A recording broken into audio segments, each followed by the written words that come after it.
اعوذ باللہ من الشیطان الرجیم بسم اللہ الرحمن الرحیم۔ محترم ویورز، انشاءاللہ آج حضرت آدم علیہ السلام کے واقعے کا آخری حصہ ہم اپلوڈ کریں گے، اور انشاءاللہ پھر اگلی ویڈیو میں حضرت آدم علیہ السلام کے بعد کے جو پیغمبر ہوں گے ان کا واقعہ شروع ہو جائے گا انشاءاللہ۔ صفحہ نمبر 55 سے واقعے کے آخر تک کی ریکارڈنگ ہے یہ۔ قانون: جیسے جیسے انسان کی دلچسپیاں مادی وجود میں زیادہ ہوتی ہیں، اسی مناسبت سے وہ روشنیوں سے دور ہوتا چلا جاتا ہے۔ روشنیوں سے دوری کا نام ہی بے چینی اور درماندگی ہے۔ آج کے دور میں ذہنی کشمکش اور اعصابی کشاکش عروج پر ہے۔ اس سے محفوظ رہنے اور پرسکون زندگی گزارنے کا طریقہ اگر کوئی ہے تو یہ ہے کہ انسان اپنی اصل سے تعارف حاصل کرے۔ جب ہم اپنی اصل سے واقف ہو جائیں گے تو لہروں اور روشنیوں کی پرمسرت ٹھنڈک ہمارا احاطہ کر لے گی۔ ہمیں اس بات کا بھی ادراک ہونا چاہیے کہ انسان اور دوسری مخلوقات میں کیا فرق ہے، اور اگر انسان تمام مخلوقات سے افضل ہے تو کیوں افضل ہے۔ ہم نے پیش کی اپنی امانت آسمانوں، زمین اور پہاڑوں پر، انہوں نے اس امانت کو اٹھانے سے انکار کر دیا اور کہا کہ اگر ہم نے اس بارے امانت کو اٹھا لیا تو ہم ریزہ ریزہ ہو جائیں گے۔ انسان نے اس کو اٹھا لیا، بے شک یہ ظالم اور جاہل ہے۔ سورہ احزاب آیت نمبر 72۔ اللہ تعالیٰ کے اس ارشاد سے پتہ چلتا ہے کہ کائنات کی تخلیق کے بعد اللہ تعالیٰ نے تمام مخلوقات کے سامنے اپنی امانت پیش کی۔ سب اس بات سے واقف تھے کہ وہ اس بار عظیم یا عظیم بار امانت کے متحمل نہیں ہو سکتے، لیکن انسان اس امانت کا امین بننے پر راضی ہو گیا۔ اس نے خصوصی نعمت کو قبول کر لیا۔ غور طلب بات یہ ہے کہ انسان اللہ تعالیٰ کی امانت کا امین ہے، لیکن اللہ تعالیٰ اسے ظالم اور جاہل قرار دے رہے ہیں۔ تخلیقی فارمولوں کے تحت اللہ تعالیٰ کی ہر مخلوق باشعور اور باحواس ہے اور اپنی خداداد صلاحیتوں سے قائم اور متحرک ہے۔ آسمان، زمین اور پہاڑوں کی گفتگو ہمیں متوجہ کرتی ہے کہ انسان کی طرح آسمان، زمین کے تمام ذرات، زمین کے اوپر تمام تخلیقات اور پہاڑ شعور رکھتے ہیں۔ جس طرح آدمی کے اندر عقل کام کرتی ہے، اسی طرح پہاڑ بھی عقل رکھتے ہیں، کیونکہ کسی بات کا اقرار یا انکار بجائے خود فہم و ادراک اور شعور کی دلیل ہے۔ تفکر ہماری رہنمائی کرتا ہے کہ ایسی زندگی جس میں بصیرت شامل نہ ہو ظلم و جہالت ہے۔ پہاڑوں، آسمانوں اور زمین نے تفکر کے بعد یہ فیصلہ کیا کہ وہ امانت کے متحمل نہیں ہو سکتے، اس طرح وہ ظلم اور جہالت کے دائرے سے باہر ہو گئے۔ انسان کو اللہ تعالیٰ کی جو امانت حاصل ہے، اس سے صرف نظر اگر انسانی زندگی کا مطالعہ کیا جائے تو یہ کہنا پڑتا ہے کہ انسان سماوات، ارض اور پہاڑوں کی نسبت کوہتا عقل ہے۔ انسان اس لیے عقل مند ہے کہ وہ اللہ کی امانت کا امین ہے۔ زمین پر ہر تخلیق اور آسمانوں میں اشیاء اللہ کی نشانیاں ہیں۔ زمین، دھوپ اور پانی الگ الگ شے ہیں، لیکن جب زمین تخلیق کی جانب متوجہ ہوتی ہے تو یہ اشیاء ایسے رنگ بکھیرتی ہے کہ عقل و دانائی گنگ ہو جاتی ہے۔ ایک ہی پانی زمین کی کوکھ میں جذب ہونے کے بعد اتنی تخلیقات میں جلوہ گر ہوتا ہے کہ ان کا کوئی شمار نہیں۔ لگتا ہے کہ زمین کے بطن میں بے شمار سانچے نصب ہیں۔ جس سانچے میں پانی ٹھہر جاتا ہے وہاں نیا روپ اختیار کر لیتا ہے۔ کبھی کیلا بن جاتا ہے، کبھی سیب بن جاتا ہے، انگور بن جاتا ہے اور کبھی پھول بن جاتا ہے۔ یہی پانی مخصوص پروسیس سے گزر کر تتلی بن جاتا ہے اور خوبصورت اور پرکشش چہرہ بن جاتا ہے۔ ایک چھوٹا سا بیج جب زمین کے رحم میں ڈال دیا جاتا ہے تو زمین اس بیج کو پرورش کر کے تناور درخت بنا دیتی ہے۔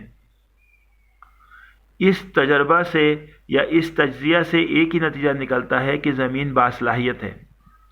اشرف المخلوقات انسان اسی زمین کی ایک ذیلی تخلیق ہے۔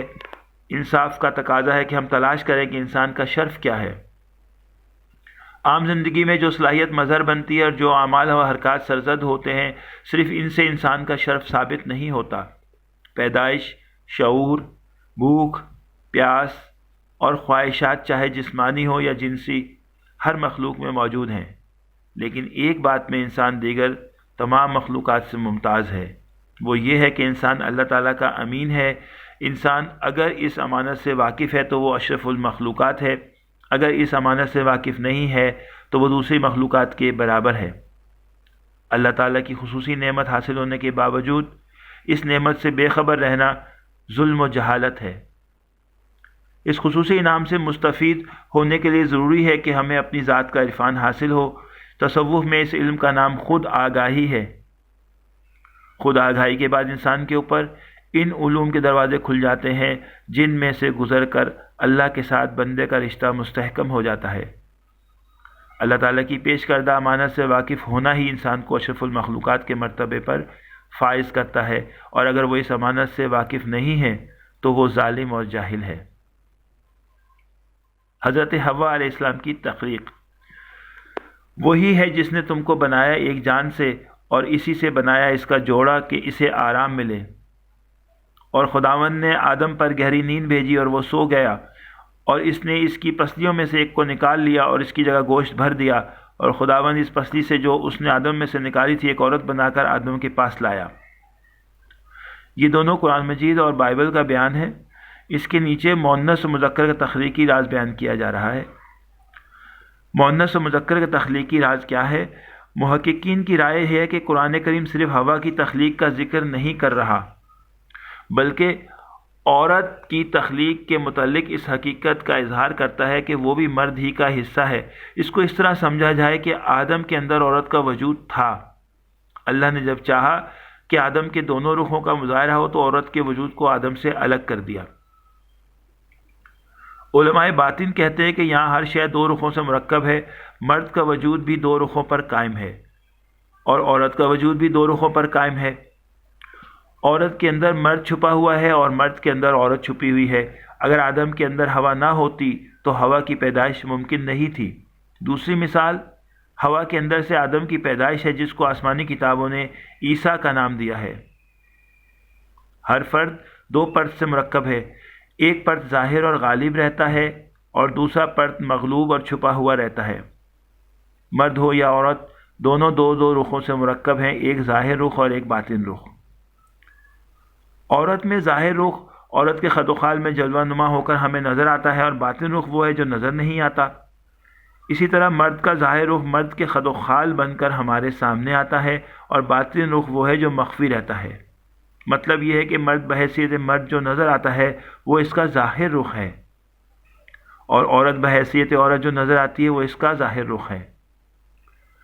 مرد کے ظاہر رخ کا متضاد باطن رخ عورت اس کے ساتھ لپٹا ہوا ہے، اور عورت کے ظاہری رخ کے ساتھ اس کا متضاد باطن رخ مرد لپٹا ہوا ہے۔ افزائش نسل اور جنسی کشش کا قانون بھی انہی دو رخوں پر قائم ہے۔ عورت کے اندر باطن رخ مرد چونکہ مغلوب ہے اور غالب خد و خال میں نمودار ہو کر مظہر نہیں بنا، اس لیے وہ غالب اور مکمل رخ کو حاصل کرنا چاہتا ہے اور اس کے اندر جذب ہونے کے لیے بے قرار رہتا ہے۔ اسی طرح مرد کے اندر چھپا ہوا پرت عورت چونکہ مغلوب اور نامکمل ہے، اس لیے وہ بھی عورت کے ظاہر رخ سے ہم آغوش ہو کر اپنی تکمیل کرنا چاہتا ہے۔ علماء باطن فرماتے ہیں کہ قانون قدرت کے مطابق اگر ذہنی مرکزیت کسی ایک رخ پر قائم ہو جائے اور انسان کے اندر روح، جسے قرآن نے امر رب کہا ہے، متحرک ہو جائے تو مغلوب پرت متشکل ہو جاتا ہے۔ یہی صورتحال آدم علیہ السلام کے ساتھ بھی پیش آئی۔ حابیل و قابیل۔ حابیل اور قابیل حضرت آدم علیہ السلام کے بیٹے تھے۔ قرآن میں حضرت آدم کے دونوں بیٹوں کے ناموں کا ذکر نہیں ہے، صرف ابن آدم یعنی آدم کے دو بیٹے کہا گیا ہے۔ البتہ تورات میں ان کے یہی نام بیان کیے گئے ہیں۔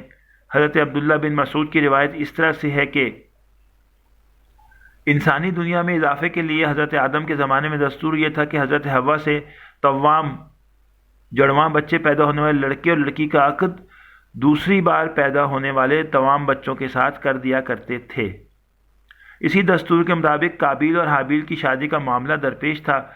قابیل عمر میں بڑا تھا اور اس کی بہن اقریمہ حابیل کی بہن غازہ سے زیادہ حسین اور خوبرو تھی، اس لیے قابیل کو یہ انتہائی ناگوار تھا کہ وہ دستور کے مطابق اس کی بہن کی شادی حابیل کے ساتھ کی جائے۔ فساد ختم کرنے کے لیے حضرت آدم علیہ السلام نے یہ فیصلہ کیا کہ دونوں اپنی اپنی قربانی اللہ کے لیے پیش کریں جس کی قربانی قبول ہو جائے وہی اپنے ارادے کو پورا کر لینے کا مستحق ہے۔ توریت کے مطابق اس زمانے میں قربانی کا یہ الہامی دستور تھا کہ نذر قربانی کی چیز کسی بلند جگہ پر رکھ دی جاتی اور آسمان سے آگ نمودار ہو کر اس کو جلا دیتی تھی۔ اس قانون کے مطابق حابیل نے اپنے ریوڑ سے ایک بہترین دمبا خدا کی نذر کیا اور قابیل نے اپنی کھیتی غلے میں سے کرم خوردہ غلہ قربانی کے لیے پیش کیا۔ روایت کے مطابق حابیل کی قربانی قبول ہوئی۔ قابیل اپنی اس توہین کو برداشت نہ کر سکا اور اس نے غیظ و غضب میں آ کر حابیل سے کہا، میں تجھ کو قتل کیے بغیر نہ چھوڑوں گا تاکہ تو اپنی مراد کو نہ پہنچ سکے۔ حابیل نے جواب دیا، میں تو کسی طرح تجھ پر ہاتھ نہیں اٹھاؤں گا، باقی تیری جو مرضی آئے وہ کر۔ رہا قربانی کا معاملہ، سو خدا کے یہاں تو نیک نیت ہی کی نظر قبول ہو سکتی ہے، وہاں بدنیت کی دھمکی کام آ سکتی ہے اور نہ بے وجہ کا غم اور غصہ۔ قابیل پر اس نصیحت کا الٹا اثر ہوا اور اس نے مشتعل ہو کر اپنے بھائی حابیل کو قتل کر دیا۔ قتل کے بعد قابیل حیران تھا کہ اس نعش کا کیا کرے۔ ابھی تک نسل آدم موت سے دوچار نہیں ہوئی تھی، اس لیے حضرت آدم علیہ السلام نے مردے کے جسم کے بارے میں کوئی حکم الہی نہیں سنایا تھا۔ قرآن میں ہے کہ قابیل نے دفنانے کا عمل کوے سے سیکھا۔ اس نے دیکھا کہ کوے نے زمین کو کورید کورید کر گھڑا کھودا ہے۔ قابیل نے فیصلہ کیا کہ مجھے بھی اپنے بھائی کے لیے اسی طرح گھڑا کھودنا چاہیے، اور بعض روایات میں ہے کہ کوے نے دوسرے مردے کوے کو اس گھڑے میں چھپا دیا۔ قابیل نے یہ دیکھا تو اپنی ناکارہ زندگی پر بے حد افسوس کیا اور کہنے لگا، میں اس حیوان سے بھی کیا گیا گزرا ہوں کہ اپنے جرم کو چھپانے کی اہلیت بھی نہیں رکھتا۔ بعد ازاں ندامت و پچھتاوے کے احساس کے ساتھ اپنے بھائی کی نعش کو سپرد خاک کر دیا۔ اس واقعے سے دو قسم کی طرز فکر کا پتہ چلتا ہے، ایک شیطانی طرز فکر اور دوسری رحمانی طرز فکر۔